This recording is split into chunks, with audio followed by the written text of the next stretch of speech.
Good afternoon. Good afternoon. Hi. Well, I think we're going to get started on the program. If you guys are ready, you can move towards the seating. There'll be plenty of time afterwards to continue to chat and to view the exhibits and the other materials that have been prepared.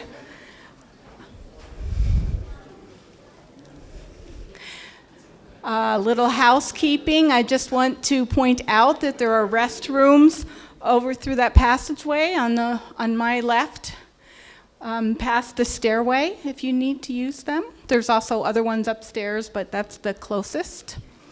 And we have some lovely food over here. I don't know if everybody made it over here, but we're especially proud of the lovely radiation logo on the cookies. So if you haven't grabbed one, just make sure you get one before you leave. So we are so happy to have you here. It's been such a pleasure to have the radiation archives in the library and to work with everybody. Diane is going to talk a little bit more about that. But first of all, I just want to give Diane a big round of applause for making this happen.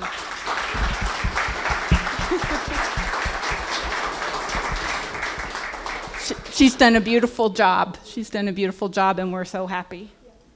Yes. And now I would like to introduce Dr. Tristan Fiedler. He's going to talk a little bit about, he's going to welcome you from the Office of Corporate Relations. Thank you, Holly. Good afternoon. My name's Tristan Fiedler, and I serve as the Director of Federal and Faculty Engagement here at Florida Institute of Technology. I'd like to welcome everyone to today's Radiation Incorporated event at Florida Tech as part of Florida Tech's Evans Library and the Harry Weber University Archives. This special collection celebrates radiation's founding in 1950 by Homer Denius and George Shaw, who most of you in the room have either met personally, you probably partied at their homes, and you all have a lot of historical knowledge, and we appreciate you coming and being part of this day. The engineers of this new company were truly pioneers in space and defense electronics, specializing in advanced radio communications, electronic surveillance, satellite reconnaissance, and many, many more elements that form the foundation of today's national security and communications apparatus. Less than 2 decades after radiation's founding, this enterprising team had grown to over 5,000 employees and was acquired by Harris Corporation. As many of you have told me, radiation became Harris, not the other way around. They ditched the printing business, and Harris continues in the communications world as we know today. Today, Florida Tech's University Corporation Alliance for Success, known as UCAS, along with the Evans Library, celebrates their history and looks forward to continued global leadership and success of L3 Harris. In the words of both of our organizations, relentlessly fast forward. Thank you.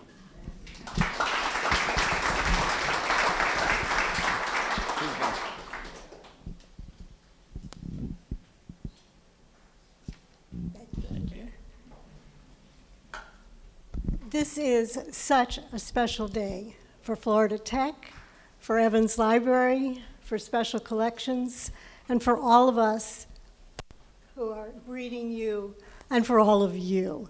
Could I have a show of hands of everybody here that is either affiliated or was affiliated with both radiation and Harris, either one or both?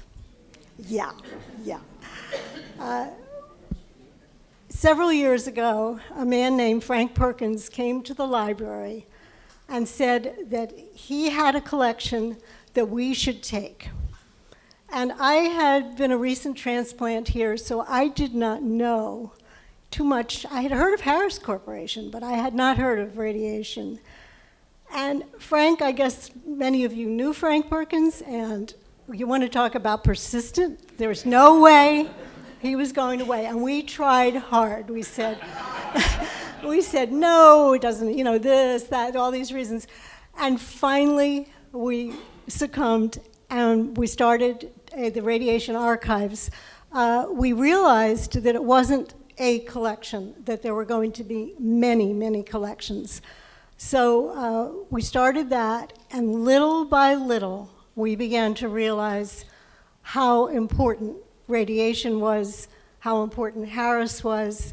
May I throw in L3 Harris? Just tickles me no end, because one of my other most important collections was Edwin Link, who started the flight simulation company, and that wound up being L3.